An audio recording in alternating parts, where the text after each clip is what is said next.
Já pensou em estar nadando no mar e do nada ouvir uma cantoria hipnotizante? Ou então estar fazendo algum mergulho e quando você volta à superfície se depara com uma moça linda, bem perto, te olhando ou até pedindo ajuda gritando? Acharia estranho, não é mesmo? Então, se você ainda não entendeu nada, eu vou te explicar. No vídeo de hoje eu vou falar sobre elas, as temidas ou amadas sereias, porque ainda não capturamos uma, mesmo com tantos relatos e supostas aparições. Eu sou o Thiago Tadeu e sejam bem-vindos ao Mundo Inverso.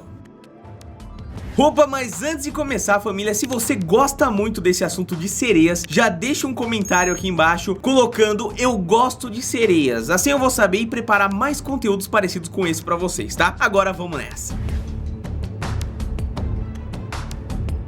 Antes de qualquer coisa, vamos entender de onde surgiu esse possível mito e algumas diferenças que essas mulheres têm com variações de lendas ao longo das regiões. Desde séculos antes de Cristo, a história de seres femininos com metade do corpo de uma mulher e a outra metade contendo partes de um peixe povoam o imaginário de todo pescador que já foi ao mar, né? Afinal, todo pescador que se preze tem ao menos uma boa história de sereia para contar. Mas poucos sabem que uma grande parte dessas lendas surgiu na Grécia. Também, o que é que não surgiu lá, né? A mitologia grega tem uma forte ligação com essa criatura mítica e colaborou muito com essa cultura na parte ocidental. Tanto que a palavra sereia e as suas equivalentes em outras línguas, ao menos as latinas, vem do grego seiren. Curiosamente, a versão masculina delas, os tritões, nada tem a ver com elas, ou seja, eles são, na mitologia grega, filhos de Poseidon e foram criados para proteger os mares. Então não,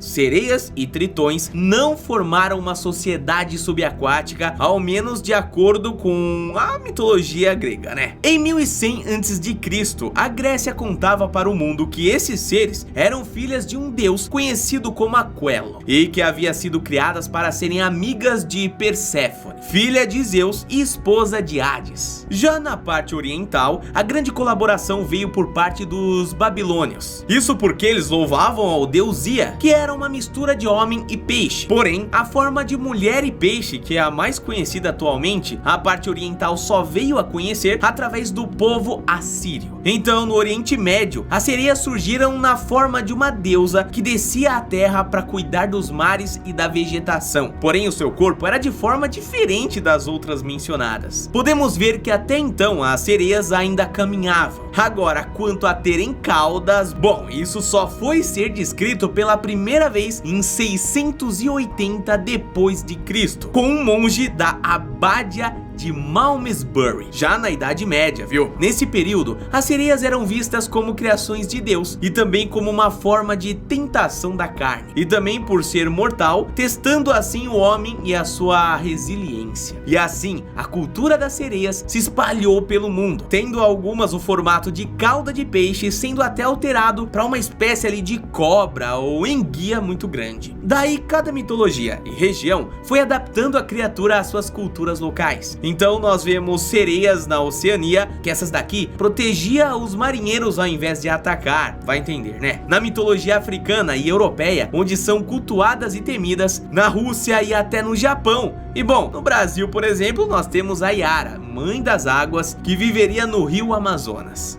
Podemos ver que as sereias têm histórias para todas as versões e para todos os gostos também. Mas calma que essa história não acaba por aí, tá? Um dos primeiros relatos documentados da grande era náutica, onde as navegações tiveram seu auge, foi do próprio Cristóvão Colombo, em 1493, perto do Haiti, onde, segundo o próprio navegador, elas não eram tão bonitas quanto eram retratadas. Piadista esse Colombo, hein? Outro caso que começou de maneira cômica, mas que se tornou um pouco mais misterioso, foi o caso de Joana, uma mulher encontrada seminua vagando pelo Millerton Road, uma estrada que fica perto de um lago. Joana afirmava ser uma sereia, além de estar desmemoriada e com todos os dedos dos pés colados. E respondendo quase todas as perguntas que faziam a ela com um autêntico não sei. A única resposta diferente foi que ela morava nesse lago em Fresno, Califórnia. Bom, ela pode só estar ali com alguns problemas, né? Vai saber. Foi um documentário que foi feito nos Estados Unidos e bombou no Brasil, chamado Merminds, The Body Found, onde havia dezenas de relatos de corpos encontrados e pessoas que já teriam avistado algum tipo de sereia em algum mar ou oceano pelo mundo afora. Nos Estados Unidos não fez tanto sucesso assim, mas pelo Brasil a história bombou, viu? Então foi tipo um Everybody Hate Chris versão sereia. Inclusive, deixo aqui a pergunta: você já viu esse documentário? Mó da hora, viu? A verdade, galera, é que não encontramos ou capturamos nenhuma sereia ainda, ou nenhum tritão que seja, porque simplesmente não há evidências científicas que indiquem que elas existam, ou que algum já tenha existido. O próprio documentário que eu citei antes, Merminds, The Body Found, se você pausou o vídeo e chegou a pesquisar, viu que na verdade ele é um mockumentário, ou seja, um pseudo-documentário, e que quer dizer que na realidade ele não existe, é uma sátira na verdade. Ah, Thiago, então por que você falou dele antes? Foi só pra enrolar? Muito pelo contrário, família, eu fiz isso por uma razão muito simples: mostrar que todos os documentários ou relatos que afirmam de maneira categórica que as sereias existam são falsos até o momento. Na realidade, não existe nenhum documentário realmente científico que prove a existência dessas criaturas das águas. E os que são produzidos são feitos por pessoas que são criptozoólogas, ou seja, estudam criptozoologia, que é uma palavra muito difícil de pronunciar inclusive, que nada mais é do que o estudo de seres míticos, mitológicos, lendários ou hipotéticos, resumindo, que não existem de forma confirmada. Porém, a criptozoologia não é reconhecida oficialmente como ciência de verdade, e muito disso se deve ao fato dela não trazer dados que possam ser comprovados por meios científicos. Claro que as sereias permeiam toda a nossa cultura atual, afinal, temos o sucesso da Disney com a famosa Ariel, temos o símbolo do Starbucks, livros para colorir, figurinos, brinquedos e claro, poesias. Mas veja bem, família, não é como se não pudéssemos encontrar nada no futuro, só que até agora a coisa mais próxima que temos de uma sereia é a Sirenomélia. E olha, se você nunca ouviu falar sobre isso, vem comigo.